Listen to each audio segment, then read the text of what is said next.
날마다 우리의 길과 진리와 생명이 되어 주시는 주님을 찬양합니다. 주께서 또 새 날을 선물로 주심을 감사드립니다.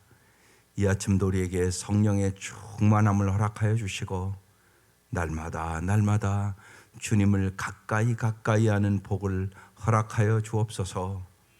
이 시간도 우리의 눈을 열어 주의 법의 기함을 보게 하여 주옵소서. 예수님 이름으로 기도드립니다. 아멘.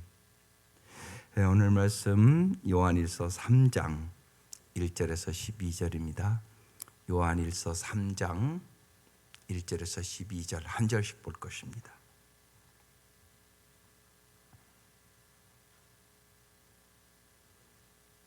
네, 벌써 3일째 요한일서를 나누고 있는데 요한일서의 배경이 오늘 우리의 삶과 부쩍 같습니다. 특별히 거짓된 가르침이 정말 이단들의 그 교회 공동체를 흔듦이 어느 시대보다도 강한 시대예요. 특별히 연세가 드신 분들은 덜하지만 특별히 우리의 다음 세대들, 청년이나 청소년의 시대들은 숫자의 머릿속에 하나님이 없어요.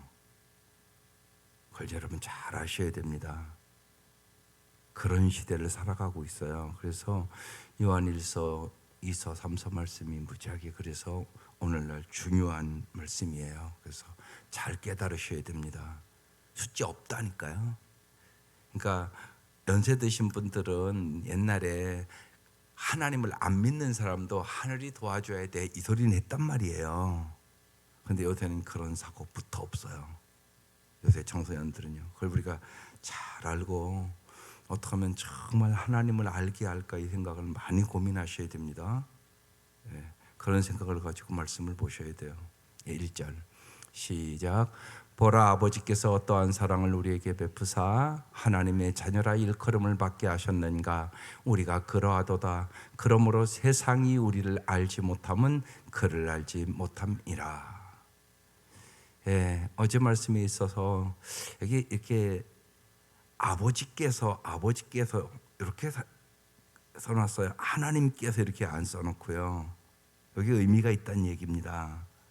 그러니까 지금 이 요한 1서, 2서, 3서에 요한이 하나님과의 친밀한 사귐을 자꾸 얘기하고 있는 거예요. 여러분 예수 믿죠? 우리가 예수 믿고 진짜 이제 예수님을 아는데 예수님과 친밀한 사귐이 있는 사람이 있고 아닌 사람이 있단 말이에요. 교회 안에. 이거와 똑같은 거예요. 여러분 교회에서 같이 신앙생활해도 다 똑같은 관계가 아니에요. 어떤 사람과는 나랑 친밀하고 어떤 사람은 이름도 모르는 사람이 있을 수 있단 말이에요. 이름도 모르는데 무슨 친밀하겠어요. 부부관계도 그럴 수도 있다고요. 정말 둘이 비전을 같이 나누고 함께 기도하고 서로 말을 하면 맞아 우리는 이렇게 하나님 말씀대로 살아가야 돼 이렇게 통하는 부부가 있는가 하면 그냥 동거하는 부부가 있을 수 있다고요. 그냥 같이 살기는 다 알아요. 근데 마음이 안 통해요. 그러니까 동거하는 부부가 아니라 동행하는 부부가 돼야 된다고요. 그러기 위해서 사랑이 자라야 돼요. 사랑은 근데 저절로 자라는 게 아니에요. 반드시 노력해야 자랍니다. 보라 이 얘기가 그냥 이렇게 보라 이런 소리가 아니에요. 깊이 생각해라 그런 의미예요.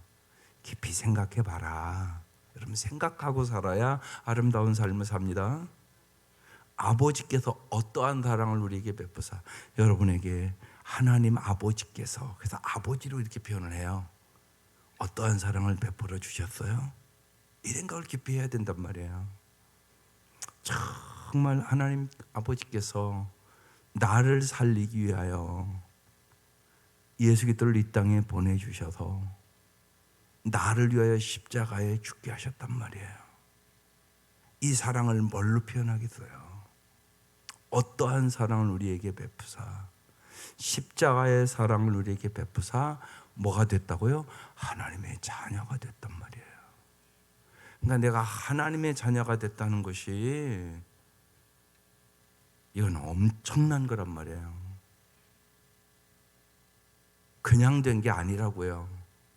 빚값을 지불하고 내가 하나님의 자녀가 됐단 말이에요. 이 하나님의 사랑을 깊이 깨달으라고 얘기하는 거예요. 하나님의 자녀라 일컬음을 받게 하셨는가 깊이 생각해 봐라. 그러므로 세상이 우리를 알지 못하면 그를 알지 못함이라. 그렇죠. 예. 세상이 어떻게 우리가 하나님의 자녀가 어떻게 되는 걸 어떻게 알겠어요? 세상이 어떻게 하나님의 그 사랑을 알겠어요? 그러니까 우리는 반드시 다른 삶을 살아갈 수밖에 없어요. 왜? 은혜를 알으니까. 여러분 부모도 그렇잖아요. 부모의 은혜를 아는 자식과 부모의 은혜를 모르는 자식은 다른 삶을 살아요. 부모의 은혜를 아는 사람은 반드시 효도하고 살아요. 부모의 은혜를 모르는 사람은 효도할 수가 없어요. 하나님의 이 깊은 사랑을 아는 사람은 헌신할 수밖에 없어요. 하나님의 사랑을 알지 못하는 사람은 헌신할 수 없어요. 당연하잖아요, 그게요. 세상이 어떻게 이 하나님의 사랑을 알아요? 그러니까 세상은 언제나 이기적이고 자기중심적인 사랑이에요. 하나님의 사랑은 그런 사랑이 아니에요. 하나님의 사랑은 아가페 사랑이에요. 조건 없는 사랑이에요. 본질적인 사랑의 질이 다른 사랑이에요. 이것을 우리는 깨달아야 된다고 얘기하는 거예요. 2절. 사랑하는 자들아. 이 말을 잘 이렇게 보시면 부지하게 친밀하게 얘기를 해요. 아버지 이런 단어를 쓰고요. 사랑하는 자들아, 우리가 지금은 하나님의 자녀라. 장래 어떻게 될지는 아직 나타내지 아니하였으나 그가 나타나시면 재림하시면 그 말씀이에요. 우리가 그와 같을 줄을 아는 것은, 이걸 잘 아셔야 돼요. 주님이 재림하시면 우리가 예수님과 같아진다는 거예요. 그의 참모습 그대로 볼 것이기 때문이니, 이렇게 말씀해요. 여러분 생각해 보세요. 자녀는요 부모를 반드시 닮게 돼 있어요. 어떻게 안 닮습니까? 말이 안 되는 소리예요. 잘 보시라고요. 기가 막히게 닮아요. 걸어가는 모습까지 닮는데요. 우리가 하나님의 자녀라면 그럼 누구를 닮아요? 하나님을 닮는 것이 당연한 거죠. 우리의 성품이 그래서 주님을 닮아가야 되는 것이에요. 그게 신앙생활에 중요한 거라고요. 이게 종교생활하는 사람과의 차이점이에요. 교회 다녀오면서 종교생활하는 사람은 안 닮아요. 그래서 여러분이 기도하는 것도 언제나 뭘 구할까를 잘 생각하셔야 돼요. 소유보다 더 중요한 것이 존재라는 얘기를 이 요한 1서는 많이 하고 있는 거예요, 사실은요. 그러니까 내가 뭘 얻고 안 얻고 그보다 더 중요한 것은 내가 어떤 사람이 되느냐가 중요하단 말이에요. 이 기도를 많이 하시라고요. 내 성품을 위해서 기도하라고요. 이게 중요하다고요. 먹을 거, 마실 거, 입을 거보다 더 중요한 거. 여러분 실제로 살아보면 알잖아요. 어느 가정도 들어가 보면 성품이 아름다운 부부는 행복하게 사는 거예요. 그러나 성품이 못돼 먹으면 아무리 돈 많고 아무리 집 넓고 아무리 좋은 자동차 사도 안 행복해요. 그건 여러분이 잘 알잖아요, 살아보면. 그런데 왜 자꾸 소유만을 구하냐고요. 성품을 구해야죠. 주님을 닮아가야죠, 점점. 우리의 성품이. 그게 아름답게 살아가는 비결이란 말이에요. 그런데 자꾸만 소유냐 존재냐 이 선택 속에 존재를 선택해야 되는데 자꾸 소유를 선택한단 말이에요. 그래서 끊임없이 뭐도 주고 자꾸 우리가 그런 기도를 하면 평생 예수 믿어도 안 변해요. 그 생각을 잘 하셔야 돼요. 성령의 열매를 구하라고요. 사랑과 일학과 화평과 인내와 자비와 양성과 충성과 온유와 절제의 열매들이 여러분의 자녀들도 마찬가지예요. 성품이 아름다운 자녀가 되기를 구하라고요. 출세하는 것보다 더 중요하다고요. 돈 많이 버는 것보다 더 중요하다고요. 그건 금방 알잖아요. 여러분, 우리가 자녀들 키우면서 자녀가 이혼한다고 생각해 보세요. 여러분 행복하시겠어요? 그러면 가정들이 부지기수예요. 상공부하면서도 우리 젊은 애들도 이번 공부했잖아요. 핵심적인 우리가 이제 지난 시간에 간증했는데 우리 부부 관계 변했다는 거예요. 내가 쉬운 얘기로 잘하는 줄 알았더니 아니라는 거예요. 이게 중요한 일이에요. 그 아이들의 간증이에요. 부부가 같이. 그러니까 부부가 같이 공부하는 건 엄청난 축복이에요. 예. 남편도 내가 이런 면에 내 아내의 너무 잘못하는 것을 깨달았다고. 아내도 똑같은 고백을 해요. 그러면 그 부부들은 더 친밀한 관계로, 깊은 사귐의 관계로 가는 거예요. 자꾸만 부부가. 여러분, 저절로 되는 게 아니라니까요. 여러분 실제로 잘 들어가 보라고요. 다 부부가 똑같이 동행하는 삶 사나요? 아니라니까요. 동거하는 가정이 더 많다니까요. 들어가 보면 대화가 안 통해요. 그래서 중요한 것이죠. 우리가 주님을 알면 알아갈수록 더 행복하게 살아갈 수 있는 힘을 얻게 되는 거예요, 사실. 그래서 점점 예수님의 그 성품을 닮아가는 거죠. 우리가 그와 같을 줄을 알아야죠, 우리가. 이게 주님의 뜻이란 말이에요. 그의 참모습 그대로 볼 것이기 때문이니 3절. 주를 향하여 이 소망을 가진다마다, 이 소망을 가져야 돼요. 내 모든 소원, 기도의 제목 예수를 닮기 원함이라. 여러분 그렇게 찬송하잖아요, 진짜. 여러분 그 찬송은 기도예요. 여러분 진짜 내 모든 소원, 기도의 제목 예수 닮기 원함이에요? 그냥 찬송만 없이 부르는 거 아니세요? 그게 진짜 여러분의 기도의 제목 되어야 된단 말이에요. 주를 향하여 이 소망을 가진 자마다 내 모든 소원, 기도의 제목 예수를 닮기 원함이라. 이 소망을 가진 자마다 그를 깨끗하신 것 같이 자기를 어떻게 한다고요? 깨끗하게 하느니라. 우리의 정체성을 잘 아셔야 돼요. 나는 누구냐? 하나님의 자녀. 그럼 분명한 것은 사랑받는 자예요. 여러분도 자녀들 사랑하잖아요. 우리가 악할지라도 성경은 그렇게 얘기해요. 너희가 악할지라도 자식을 사랑해서 구한다는 거예요. 하물며 하나님께서 우리를, 하나님은 사랑이신데 사랑하지 않겠어요? 그러니까 내가 하나님의 사랑을 받는 하나님의 자녀라는 뚜렷한 확신이 있어야 돼요. 반드시 자녀인데 안 도와주시겠어요? 정말요. 하나님이 우리가 잘 되기를 원하신다고요. 그래서 독생자를 이 땅에 보내셔서 죽였다니까요. 더 이상 어떻게 하시겠어요? 이 사랑을 우리가 받은 자, 이 사실을 깨달은 자를, 주를 향하여 이 소망을 가진 자마다 그의 깨끗하신 것 같이 자기를 깨끗하게 하느니라.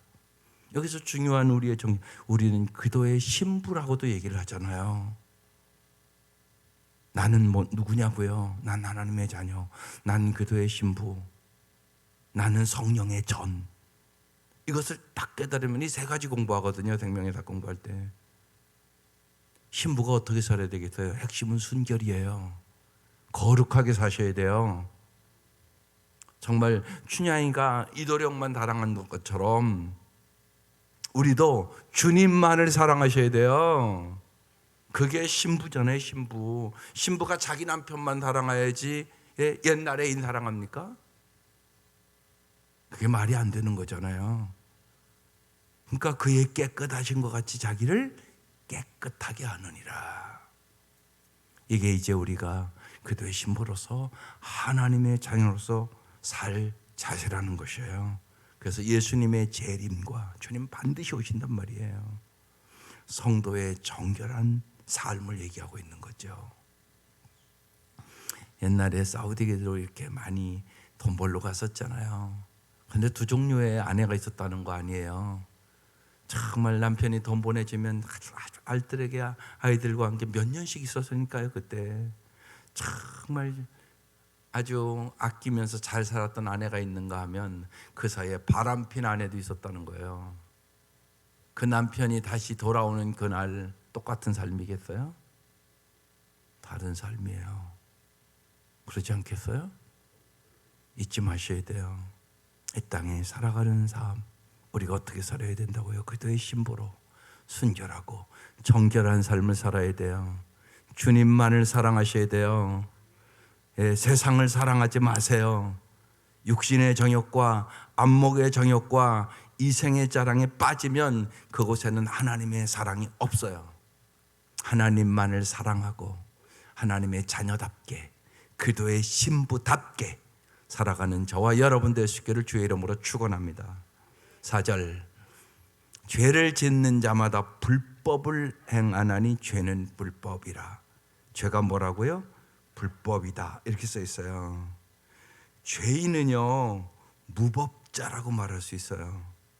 무법자라는 것은요 법이 없는 사람이 아니라 자기가 법인 사람이에요. 자기가 법인 사람. 이거 잘 깨달으셔야 돼요.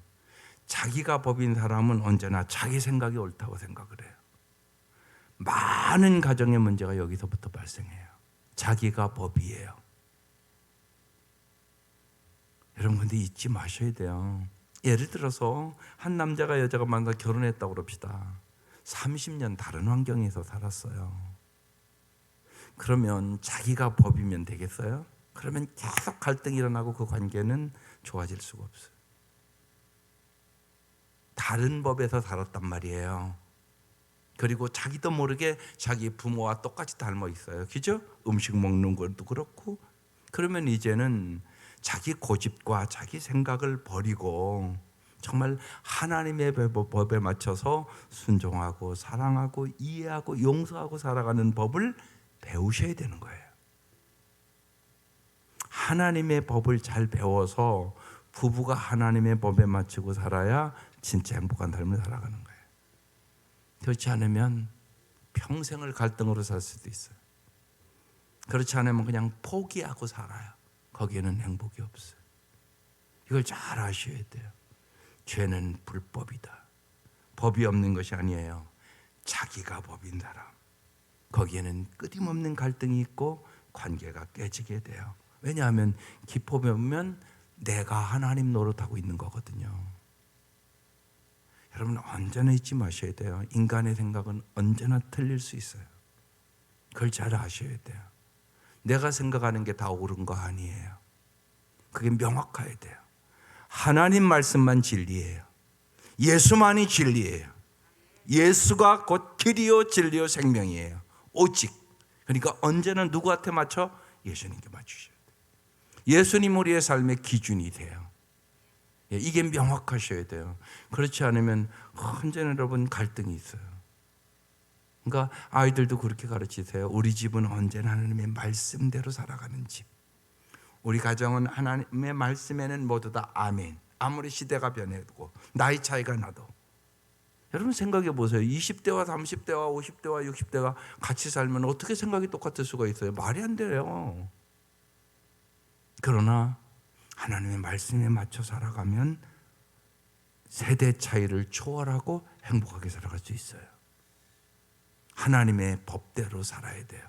그렇지 않으면 우리는 불법을 행하게 돼요. 그래서 죄는 뭐라고요? 불법이다. 그렇게 써 있는 거예요. 5절. 그가 우리 죄를 없애려고 나타나신 것을 너희가 아나니 그에게는 죄가 없도다. 그가 누구예요? 예수님. 예수는 왜 오셨다고요? 우리의 죄를 없애려고. 어떻게 없으셨다고요? 십자가의 물과 피를 다 흘림으로 먹빛보다 더 검은 나의 죄를 주님의 보혈의 능력으로 흰 눈보다 깨끗하게 하셨음을 믿습니다. 예수님은 죄가 없으세요. 그러니까 우리를 뭐 할 수 있어요? 구원할 수 있으신 분이세요. 6절. 그 안에 거하는 자마다 범죄하지 아니하나니 범죄하는 자마다 그를 보지도 못하고 그를 알지도 못하였느니라.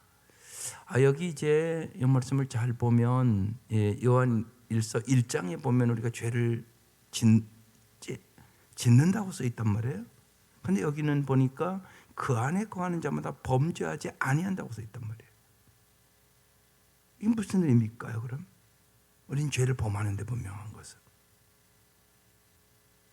이런 얘기예요. 저기 말씀의 원어의 의미에는 계속이라는 뜻이 들어가 있어요. 계속 범죄하는 거와 그냥 우리가 실수로 범죄하는 것은 다른 거예요.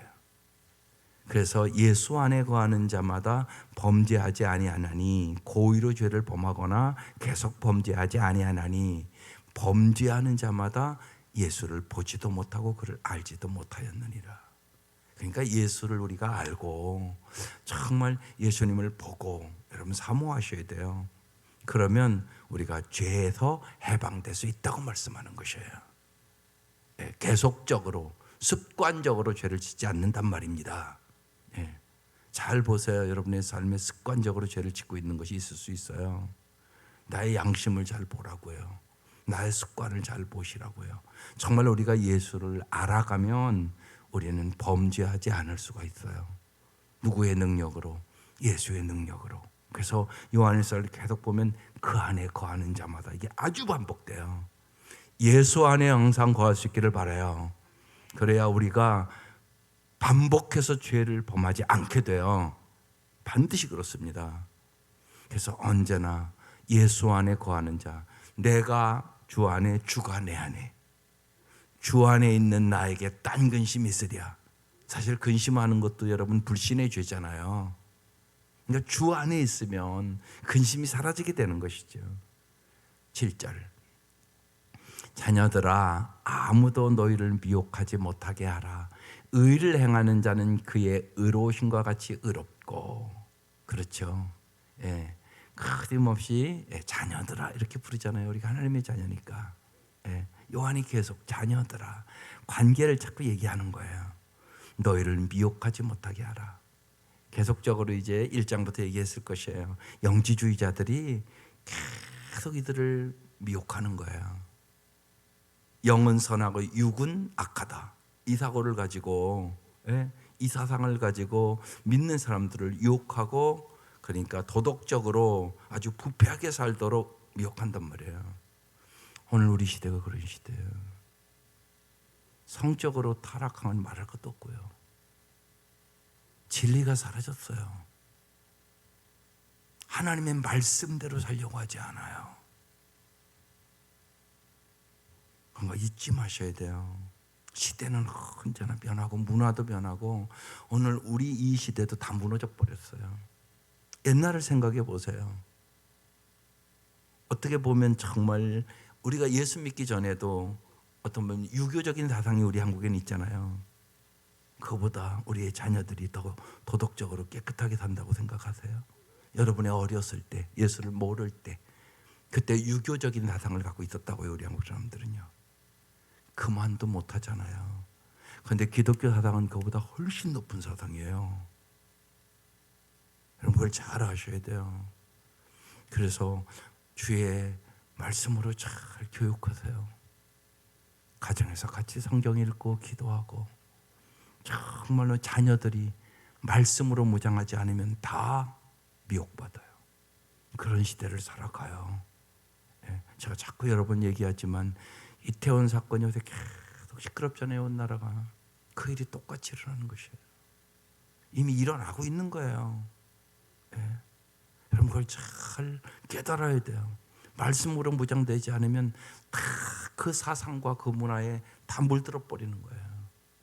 여러분 그걸 잘 깨달아야 돼요. 그래서 어느 때보다 우리가 정신을 차려서 영적으로 깨어 기도해야 될 때라는 얘기를 자꾸 말씀드리는 것이에요. 심각하단 말이에요. 제가 보기에는 엄청나게 심각해요. 그러니까 여러분 자녀들이 정말 하나님을 알 수 있도록, 무엇보다 하나님을 잘 알아야 돼요. 하나님을 진짜 만나야 돼요. 교회만 다니면 안 돼요. 만나야 돼요. 사귐이 있어야 돼요. 사귐.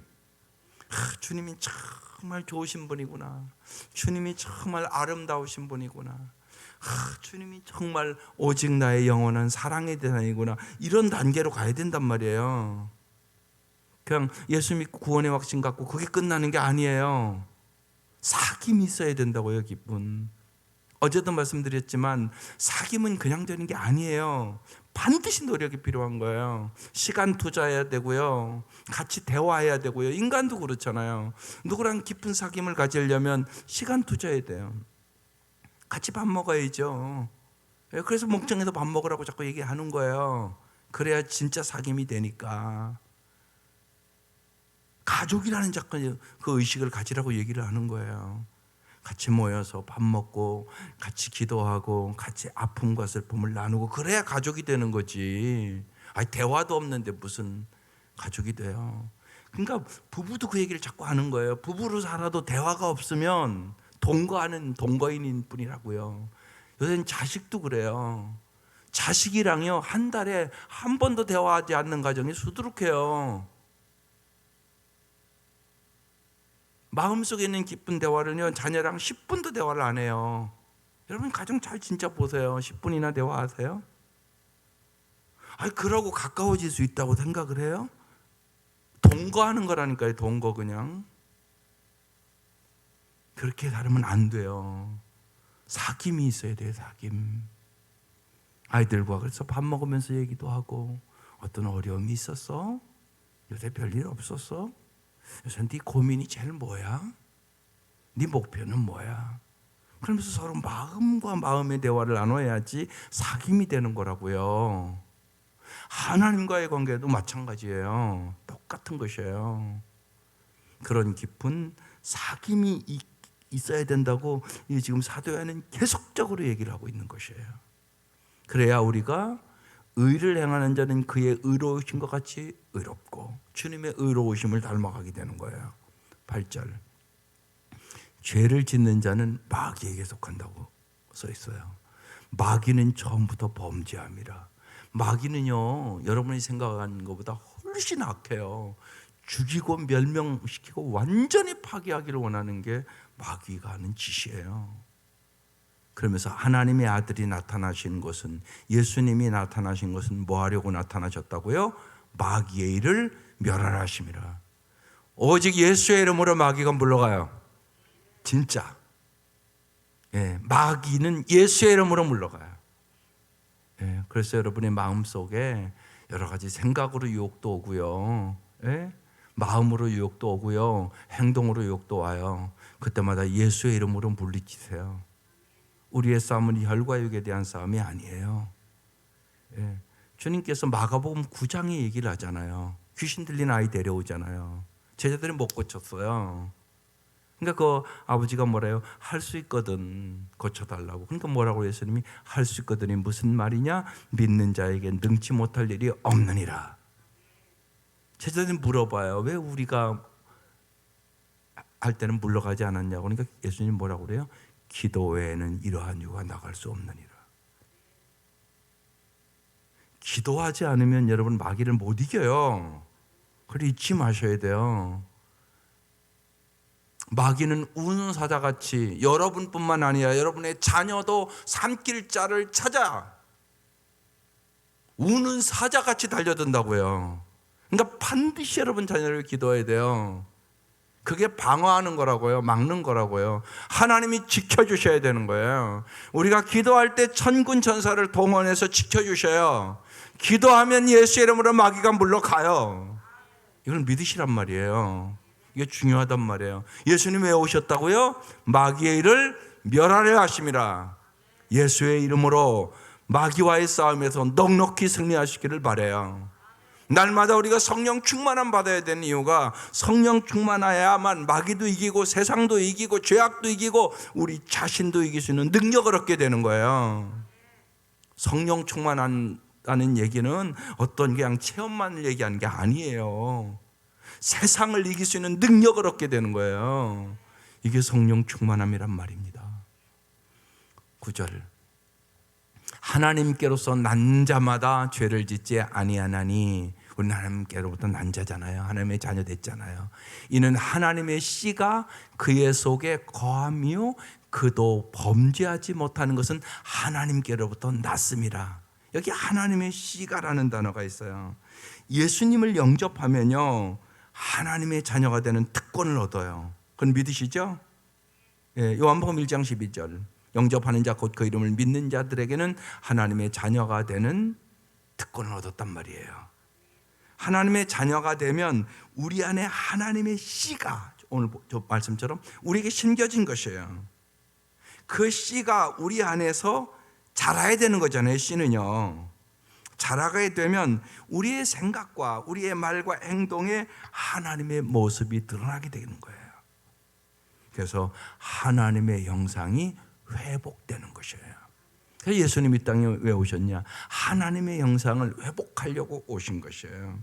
그래서 우리의 성품이 거룩한 성품이 되는 것이에요. 그것을 이제 베드로는 아주 구체적으로 얘기하는 거예요. 신의 성품을 담게 하려 함이라.